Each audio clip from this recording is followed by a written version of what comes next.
बघा, जर दोन स्कूटर एकामागे एक चालत असतील आणि त्यांच्यामध्ये 10 किलोमीटर अंतर असेल, समोरच्या स्कूटरचा वेग 50 किलोमीटर प्रति तास आणि मागच्या स्कूटरचा वेग 70 किलोमीटर प्रति तास असेल, तर किती वेळाने मागील स्कूटर समोरच्या स्कूटरला मागे टाकेल असा प्रश्न. लेकरांनो, प्रश्न कोणताही असू द्या, प्रश्नातील केवळ 4 शब्द गुगलवर टाईप करा, प्रश्न सर्च करा, लगेच सापडतो. गेल्या कित्येक दिवसांपासून वाक्सर गोरगरीब लेकरांच्या हितात राबतात, कष्टतात. तुम्ही जे प्रश्न विचारता हे अगोदरच्या कोण्यातरी परीक्षार्थ्यानं विचारलेले असतात, ऑलरेडी अपलोड असतात. जे प्रश्न नाही सापडत, बिनधास्त विचारा. मी तुमच्या सेवेसाठी माऊलीच्या कृपेनं नेहमीच तत्पर असतो. हा प्रश्न सोडवण्यासाठी एक सूत्र आहे, जसं की सूत्र अंतर बराबर वेळ गुणिला वेग सूत्रासोबत 5/18 गुणिला. जसं की अंतर हे 10 किलोमीटर अंतर आहे. लेकरांनो लक्षात घ्या, हे 10 किलोमीटर अंतर. मागचं स्कूटर समोरच्या स्कूटरला किती वेळात मागे टाकेल, वेळ काढायची. म्हणून हा वेळ शब्द असाच, त्यांचा जो हा वेग आहे लेकरांनो, हा वजा स्वरूपात मांडायचा. म्हणजे मोठी संख्या पहिल्याला, नंतर वजा लहान संख्या, हा वजा बाकीचा नाही. एका स्कूटरचा वेग मागच्या 70 किलोमीटर, पुढच्या 50 किलोमीटर प्रति तास. हे स्कूटर एकाच दिशेने धावत आहे. जेव्हा प्रवास एका दिशेने असतो आणि अशा पद्धतीचा प्रश्न विचारलेला असतो, त्यावेळेस त्या वेगांची वजा बाकी करायची. का तर आपल्याला सापेक्ष वेग आम्हाला काढायचा असतो, म्हणून वजा बाकी. आता इथं सूत्रासोबत 5/18 का गुणिला घेतात, हा तुमचा प्रश्न. यासाठी अंतर वेळ वेग रेल्वे प्रश्न ह्या माझ्या प्लेलिस्ट अवश्य बघा, त्यामध्ये याचं निरूपण मी केलेलं आहे. 10 किलोमीटरचे मीटरमध्ये रूपांतरण 10,000 मीटर. कसं काय, तर एका किलोमीटर मध्ये 1000 मीटर असतात म्हणून. आता समोर ही वेळ, याच्यासोबत गुणिला ही वजाबाकी 20, याच्यासोबत 5/18 गोष्टी लक्षात घ्या.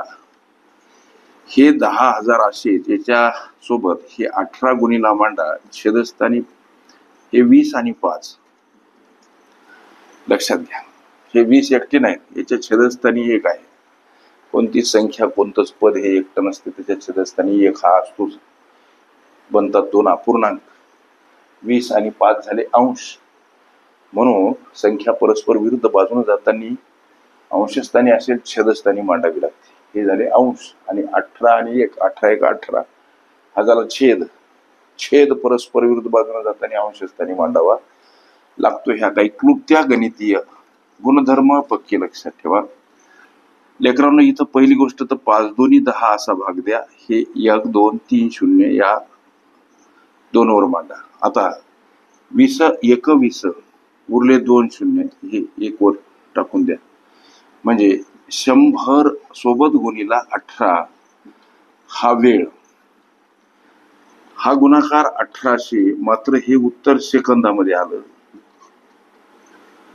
एका तासामध्ये 3600 सेकंद असतात. 1800 म्हणजे वाटल्यास हे मिनिटं किती रे बाबा, यासाठी एका मिनिटामध्ये असलेले सेकंद 60. छेदस्थानी घ्या, म्हणजे याचं रूपांतरण मिनिटामध्ये होईल. शून्याला शून्य काटा. आता 6 3 18 उरलं 0 3 वर, म्हणजे 30 मिनिटे हे तुम्ही विचारल्या प्रश्नाचं उत्तर. प्रश्न होता की किती वेळाने मागील स्कूटर समोरच्या स्कूटरला मागे टाकेल, त्याचं उत्तर 30 मिनिटं. अशा पद्धतीच्या अनेक संभाव्य अशा प्रश्नांचा सराव करायचा असेल, लेकरांनो, तुम्ही जर कुठली स्पर्धा परीक्षा देत असाल, चॅनल अवश्य सबस्क्राईब करा, बेल आयकॉनची घंटी दाबा, जेणेकरून मी वेळोवेळी अपलोड केलेल्या संभाव्य अशा प्रश्नांचं नोटिफिकेशन तात्काळ तुम्हाला प्राप्त होईल. लक्ष द्या, गोरगरीब लेकरांना पर्याप्त वेळेमध्ये निर्धारित यश मिळावं ही माऊलीची तळमळ वाक्सर निमित्त. वाक्सरांचा कॉम्पिटिटिव्ह एक्झाम ग्रुप आहे, ज्यामध्ये महाराष्ट्रभरातील तमाम जिल्ह्यातील मुलं मुली आहेत. ग्रुप याच्यासाठी की गणित हा विषय सरावाशिवाय सोपा बनत नाही. आम्ही दररोज असे असंख्य प्रश्न अभ्यासतो. तुम्ही सुद्धा ग्रुपमध्ये सहभागी व्हा. फायदे असे, दररोज असंख्य प्रश्न अभ्यासता येतील. दररोजच्या सरावामुळं गणिताची भीती अजिबात उरणार नाही. आत्मविश्वास वाढेल आणि तुम्ही सहज यशाचे हक्कदार बनाल. हा अनुभव आम्ही गेल्या कित्येक दिवसांपासून अनुभवतोय. कॉम्पिटिटिव्ह एक्झाम ग्रुपची ही सेवा जवळजवळ निशुल्क आहे असं म्हणणं अजिबात वावगं ठरणार नाही. ओके. रेल्वे प्रश्न, अंतर, वेळ, वेग ह्या माझ्या प्लेलिस्ट अवश्य बघा. त्यामध्ये विविध स्पर्धकांनी विविध अंगांनी विचारल्या संभाव्य अशा असंख्य प्रश्नांचा सराव तुम्हाला करता येईल.